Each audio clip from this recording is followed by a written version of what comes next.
Salam sejahtera bersama saya Sharon dalam Berita Pagi Sabah edisi Rabu 15 Julai 2020.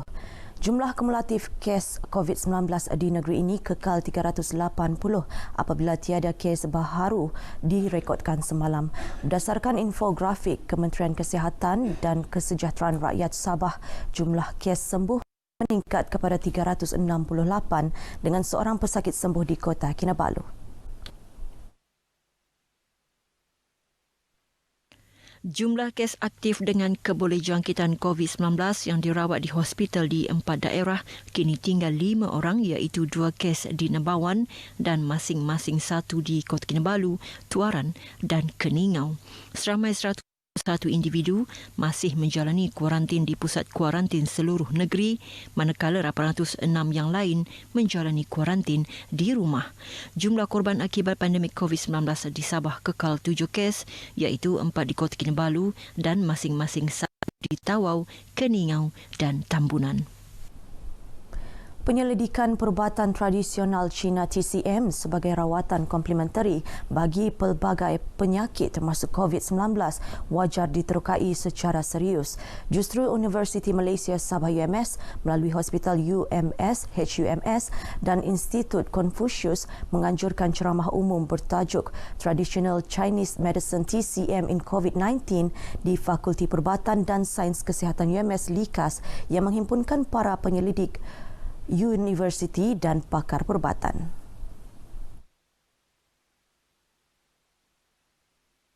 Naib Chancellor UMS Profesor Datuk Dr. Taufik Yap Yun Hin dalam ucapan alu-aluannya yang dibacakan Dekan Pusat Penataran Ilmu dan Bahasa UMS, Profesor Madya Dr.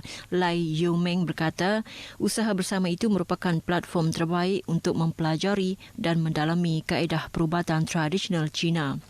Menurut Datuk Dr. Taufik, pandemik COVID-19 memberikan banyak pengajaran terutama daripada segi rawatan kerana sehingga kini vaksin untuk penyakit itu belum ditemui.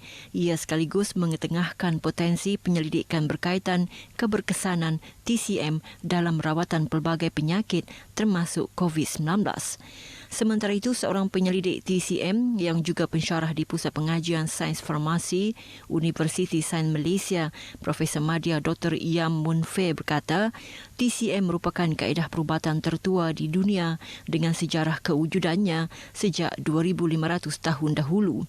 Namun ia belum didedahkan kepada umum secara meluas. Sebab kekurangan pakar yang boleh deliver dengan different language, so that the ultimate goal cannot be achieved. Sekolah Sukan Malaysia Negeri Sabah SSMS, salah sebuah sekolah berasrama penuh di negeri ini, bersedia sepenuhnya menerima kedatangan atlet murid yang akan memulakan sesi persekolahan hari ini. Persediaan rapi dibuat bagi memastikan prosedur operasi standard SOP dipatuhi, termasuk mengubah suai kedudukan katil dan perabot di dalam asrama. Pengetuanya Mat Sarin Rahim berkata meskipun berhadapan cabaran, namun pihaknya berjaya menyelesaikan masalah dengan cara lebih efektif. Atas dia usaha pihak pengurusan asrama kita dan pentadbir sekolah, kita telah berjaya dan menciptakan satu ruang yang lebih menarik dan malah dia lebih eksklusif untuk 4 orang penghuni asrama kita, dan masih lagi mengekalkan keceriaan dan dengan susun atur asrama baharu yang nampaknya lebih menarik. Beliau berkata demikian ketika ditemui RTM di SSMS Sepanggar, Kota Kinabalu. Menurut Mat Sarin, sejak SSMS dibuka semula bagi atlet murid tingkatan 5 pada 24 Jun lalu, semua sesi pengajaran dan pembelajaran berjalan lancar mengikut norma baharu yang ditetapkan.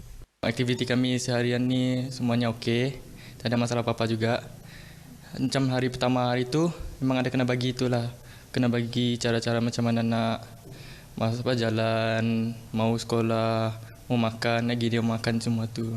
Takat ni masuk sekolah, setiap pagi pergi sarapan. Sebelum pergi sarapan kena ambil suhu di bawah asrama. Habis tu sampai sekolah kena cuci tangan. Lepas tu ambil suhu lagi. Lepas tu masuk kelas. Sementara itu, beberapa atlet murid tingkatan 5 yang ditemui mengakui mereka tidak mengalami sebarang kesukaran untuk mengamalkan norma baharu ditetapkan. Seramai 40 ketua isi rumah yang juga merupakan ibu bapa pelajar di Sekolah Kebangsaan SK Daingin Papar yang terjejas banjir Jun lalu menerima sumbangan daripada Yayasan Dakwah Islamiah Malaysia Yadim Negeri Sabah. Sumbangan disampaikan pengarahnya Haji Samin Ongki dalam pengagihan barangan tersebut di SK Daingin Papar. Haji Samin berkata sumbangan berupa barangan bernilai RM3,000 itu disalurkan Kerajaan Persekutuan selepas tinjauan awal di sekolah terbabit yang terjejas teruk akibat banjir. Saya mendapat tahu ini adalah antara sekolah yang terkesan teruk akibat banjir baru-baru ini. Jadi kami tahu bahawa ahli keluarganya adalah mangsa banjir juga. Oleh itu kami telah mengenal pasti 40 buah ketua keluarga untuk kami sampaikan bantuan. Sementara itu, penerima bantuan yang ditemui menzahirkan ucapan terima kasih atas sumbangan yang diberikan. Saya berpihak kepada ibu bapa, berterima kasih kepada Yadim kerana beri sumbangan apa yang sudah terjadilah sekolah anak-anak kami dan kepada ibu bapa yang terkena banjir rumah. Terima kasih kepada Yadim kerana memberi bantuan makanan kepada kami dapat meringankan beban harian kami. Saya berasa gembira dapat bantuan untuk anak-anak hari ini dan saya berterima kasih kepada yang memberi bantuan kepada Sekolah Kebangsaan SK Daingin. Bantuan ini dapat meringankan beban kami yang ditimpa banjir. Sebelum ini, sumbangan serupa turut dilaksanakan Papar dan Pensiangan. Penganjuran pertandingan video montaj inovasi merupakan inisiatif terbaik memperkasa budaya inovasi penjawat awam dalam pembangunan produk multimedia. Setiausaha Kerajaan Negeri Sabah Datuk Safar Untung yakin penganjuran pertandingan seumpamanya dapat mencungkil lebih banyak kreativiti dalam kalangan penjawat awam. Pertandingan ini sekaligus menghasilkan pencapaian kualiti berimpak besar dalam penyampaian perkhidmatan untuk rakyat di negeri ini. Kalau dahulu mungkin kita terpaksa gunakan pamphlet ataupun menggunakan kertas untuk memberitahu SOP yang perlu diamalkan oleh masyarakat. Tetapi melalui pendigitalan ini, dengan kreativiti yang tinggi dan inovasi yang tinggi, maka semua itu boleh dirangkumkan. Datuk Safar mahu penjawat awam negeri supaya sentiasa menyuburkan budaya inovasi ke arah merealisasikan inisiatif Sabah sebagai kerajaan digital menjelang 2024. Beliau ditemui pemberita RTM selepas menyempurnakan majlis penyampaian hadiah pertandingan tersebut di Kota Kinabalu. Pertandingan seumpama ini boleh membantu kita punya rakyat Malaysia untuk lebih berinovasi dari segi bukan sahaja badan kerajaan tetapi juga swasta dan GLC. Pertandingan ini dapat menunjukkan lagi bakat-bakat Sabahan di mana kreativiti macam mana kita boleh buat cara-cara lah kita buat video ni macam lebih kreatif lah kan.